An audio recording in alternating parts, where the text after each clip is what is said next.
शक्ति बहुत बड़ी बात हो गई।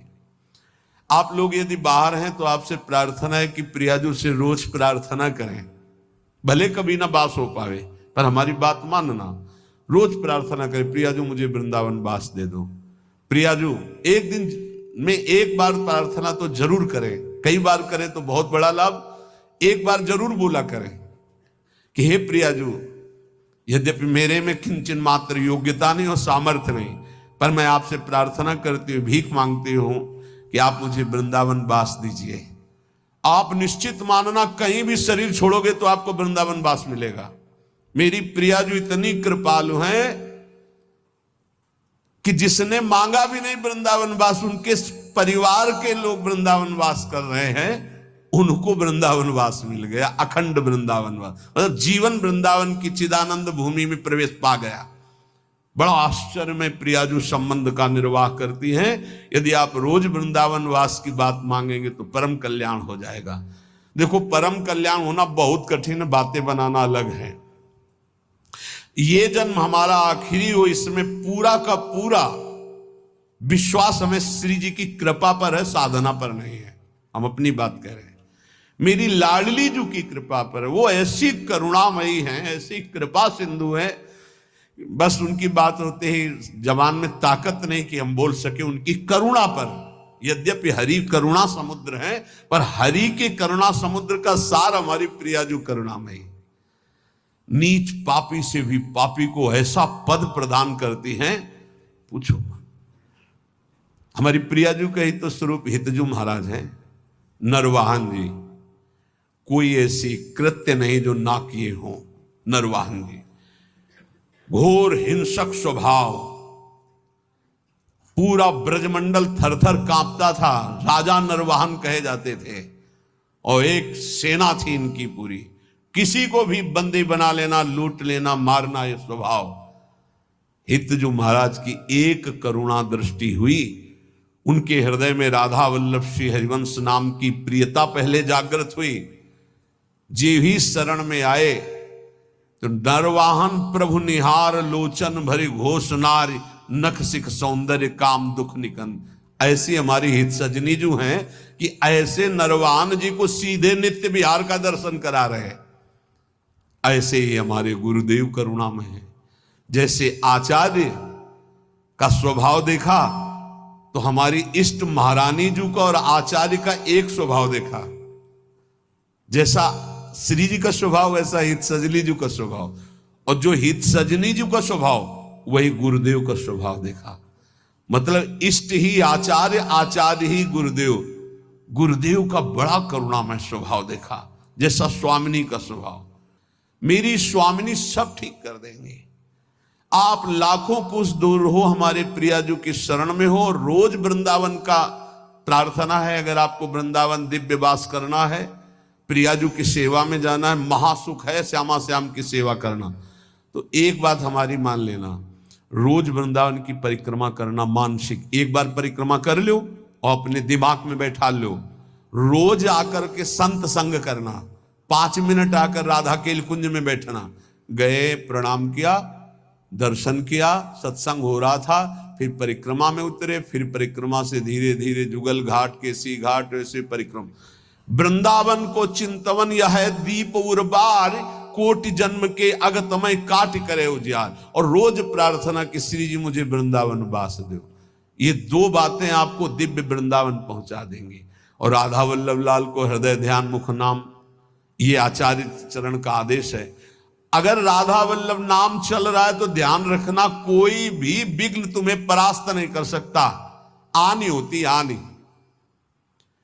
ये राधा वल्लभ नाम की आन है।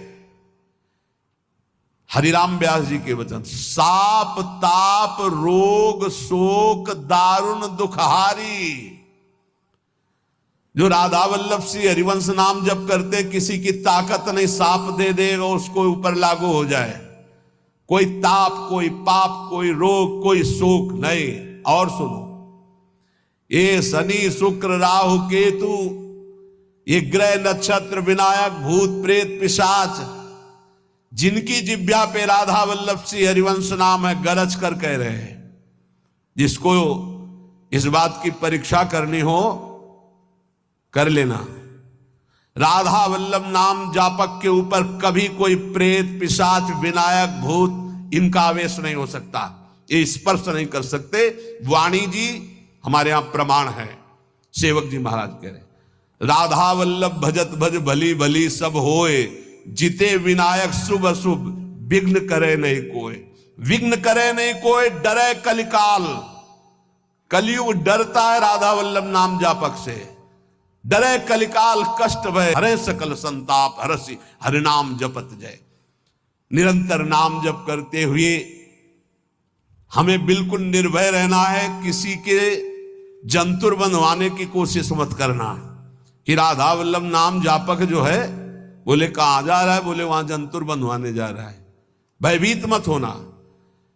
अगर राधा वल्लभ नाम जप कर रहा है और इसके बाद कोई भी शुभ अशुभ विनायक स्पर्श कर रहा है तो उसका भ्रम है, वो शरीर का कोई विकारात्मक भाव है, किसी ताकत नहीं कि उसके अंदर प्रवेश कर सके।